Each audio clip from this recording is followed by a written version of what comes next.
വയനാട്ടിൽ മഴക്കെടുതികൾ അതിരൂക്ഷമായി തുടരുകയാണ്. ജില്ലയിൽ 19 ദുരിതാശ്വാസ ക്യാമ്പുകൾ തുറന്നു. വിദ്യാഭ്യാസ സ്ഥാപനങ്ങൾക്ക് അവധി നൽകിയിട്ടുണ്ട്.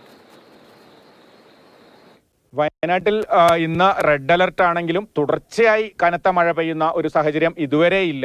കഴിഞ്ഞ ദിവസങ്ങളിലെ പോലെ ശക്തമായ മഴ നിർത്താതെ പെയ്യുന്നില്ല. പക്ഷേ ഇടവേളകളിൽ കനത്ത മഴ തന്നെയാണ് പെയ്യുന്നത്. അതുകൊണ്ട് തന്നെ മഴക്കെടുതികൾ അതിരൂക്ഷമാണ്. 19 ക്യാമ്പുകളിലായി 710 ആളുകളെ മാറ്റിപ്പാർപ്പിച്ചിട്ടുണ്ട്. അതുപോലെ കൃഷിനാശവും വ്യാപകമാണ്.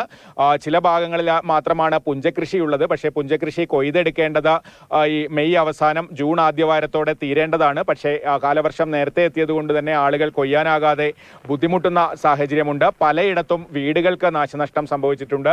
സുരക്ഷിതമായ വീടുകളില്ലാതെ താമസിക്കാൻ ഭയന്ന ആളുകൾ കഴിയുന്ന സാഹചര്യമുണ്ട്. അത്തരത്തിൽ ഒരു വീടിന് മുന്നിലാണ് ഞാൻ ഉള്ളത്. ഓടമ്പംപോയിലെ കമലു എന്ന അവരുടെ വീടാണ്.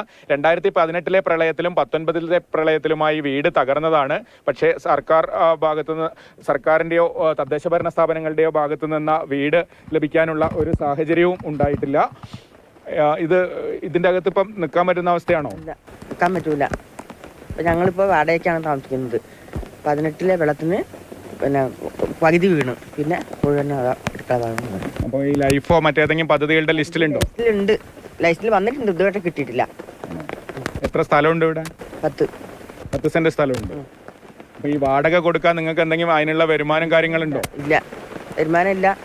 വാടക കൊടുക്കുകയാണ് ഞങ്ങൾ മാസത്തിൽ. അങ്ങനെ കൂലിപ്പണിക്ക് പോകുന്നുണ്ട്. അങ്ങനെ എന്താ ഇത് നന്നാക്കി എടുക്കാൻ വല്ല സാഹചര്യം ഉണ്ടോ? ഓടൊക്കെ ആകെ വീണ അവസ്ഥയിലല്ലേ? അപ്പോൾ ഇതൊന്നും പറ്റൂല, ഇത് വീടൊന്നും പറ്റൂല.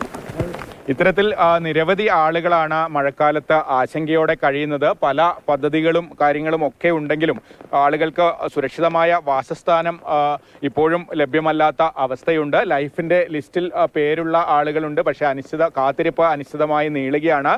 ഓരോ മഴ പെയ്യുമ്പോഴും ഇവരുടെയൊക്കെ മനസ്സിൽ ആദിയാണ്.